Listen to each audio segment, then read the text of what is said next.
जय माता दी। आज की इस वीडियो में मैं आपके लिए लेकर आई हूँ रमा एकादशी की व्रत कथा और कैसे इस व्रत को कर सकते हैं। आइए जानते हैं। एक समय धर्मराज युधिष्ठिर व श्री कृष्ण के बीच कुछ महत्वपूर्ण संवाद हो रहा था। महाराजा युधिष्ठिर बोले, हे मधुसूदन, कार्तिक कृष्ण एकादशी के महत्व के बारे में बताइए। तब भगवान श्री कृष्ण ने कहा, हे राजन, कार्तिक कृष्ण एकादशी का नाम रमा है। ये बड़े से बड़े पापों का नाश करने वाली है। मैं आपको रमा एकादशी की पौराणिक कथा का वर्णन सुनाता हूँ। ध्यानपूर्वक सुनिए। प्राचीन समय में एक मुचुकुंद नाम का एक राजा था, जिसकी मित्रता इंद्र, कुबेर, यम, वरुण आदि से थी।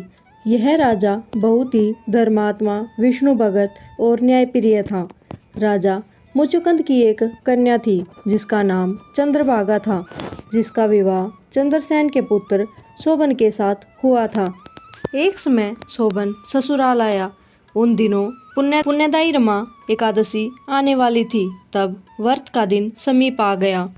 जब व्रत का दिन समीप आया तो चंद्रभागा के मन में विचार उत्पन्न हुआ कि मेरे पति अत्यंत दुर्बल हैं और उसके पिता मुचुकुंद द्वारा राज्य में घोषणा करवा दी गई कि कोई भी रमा एकादशी के दिन अन्न जल ग्रहण नहीं करेगा। राज्य में यह घोषणा सुन करके शोभन को बड़ी चिंता हुई कि पत्नी से कहा, हे प्रिय, अब मुझे क्या करना चाहिए? मैं किसी भी प्रकार से भूख सहन नहीं कर सकता। कुछ ऐसा उपाय बताओ जिससे मेरे प्राण बच जाएं, नहीं तो भूख के मारे मेरे प्राण निकल जाएंगे। चंद्रभागा कहने लगी, स्वामी, मेरे पिता के राज्य में कोई भी एकादशी के दिन भोजन जल ग्रहण नहीं करता। यहाँ तक कि गायें, बकरी, भेड़ और हाथी, घोड़ा, पक्षी कोई भी जल अन्न ग्रहण नहीं करता, तो फिर मनुष्य का कहना ही क्या। तब चंद्रभागा कहने लगी, स्वामी, आप यदि व्रत नहीं कर सकते तो आप दूसरे स्थान पर चले जाएं, क्योंकि अगर आप यहीं रहे तो आपको यह व्रत करना पड़ेगा।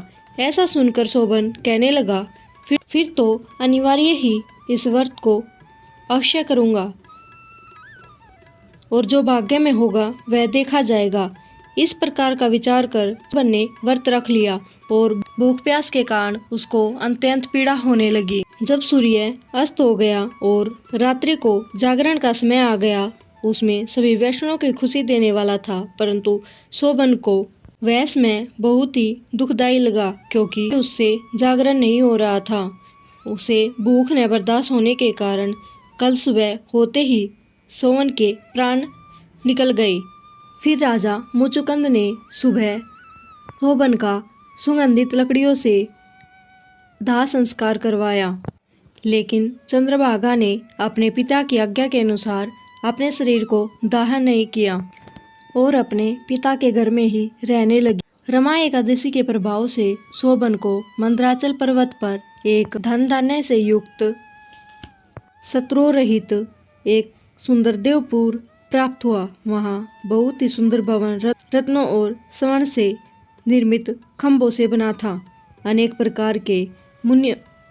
प्रकार के रत्नों मणियों से उस भवन का निर्माण किया गया था।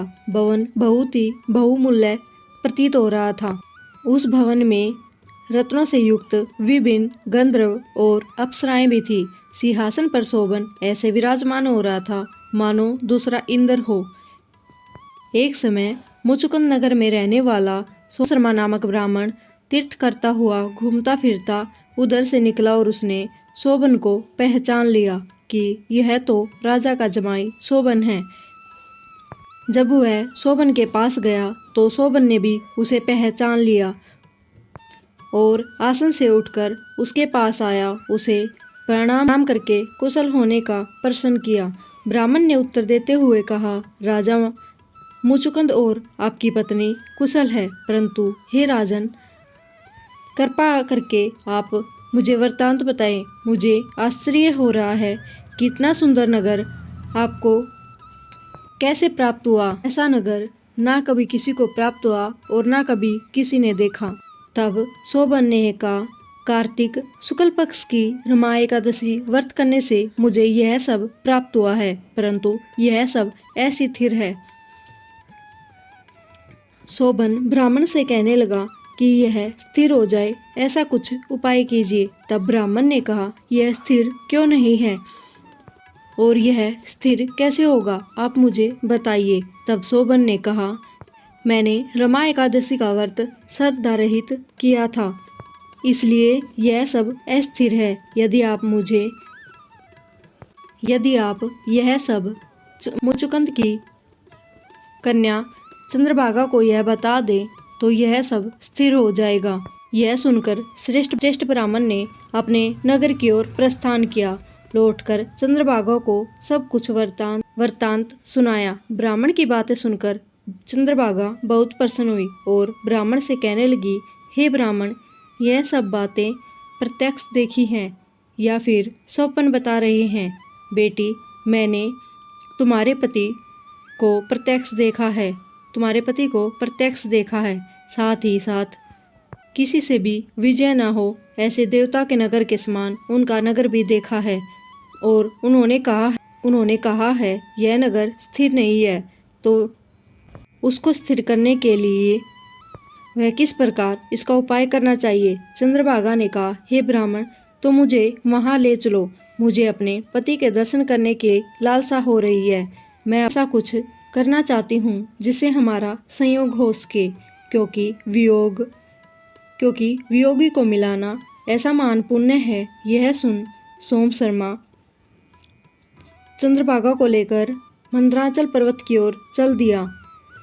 रास्ते में वामदेव के आश्रम में वामदेव जी ने सारी बातें सुनकर वेद मंत्रों के उच्चारण से चंद्रभागा का अभिषेक किया। तब ऋषि के मंत्र उच्चारण से एकादशी व्रत के प्रभाव से चंद्रभागा का शरीर दिव्य हो गया और वह दिव्य गति को प्राप्त हुई। उसके और बड़ी प्रशंसा के साथ अपने पति के पास गई। प्रिया पत्नी को आता देखकर मन बहुत प्रसन्न हुआ और उसे बुलाकर अपनी बाई तरफ बैठा लिया। चंद्रभागा कहने लगी, हे प्राणनाथ, आप मेरे पुण्य को ग्रहण कीजिए।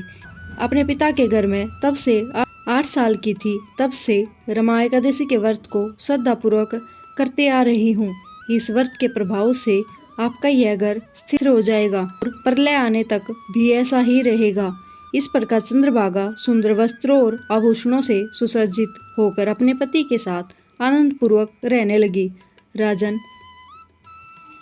मैंने रमा एकादशी का मातम्य कहा है, तो जो इस मातम्य को सुनते हैं और इस व्रत को करते हैं, आजनों के उनके सभी भ्रम आदि सभी पाप नष्ट हो जाते हैं।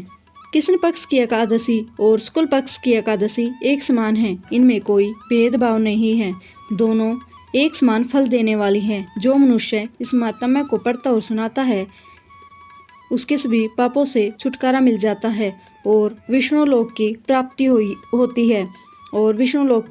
होती है।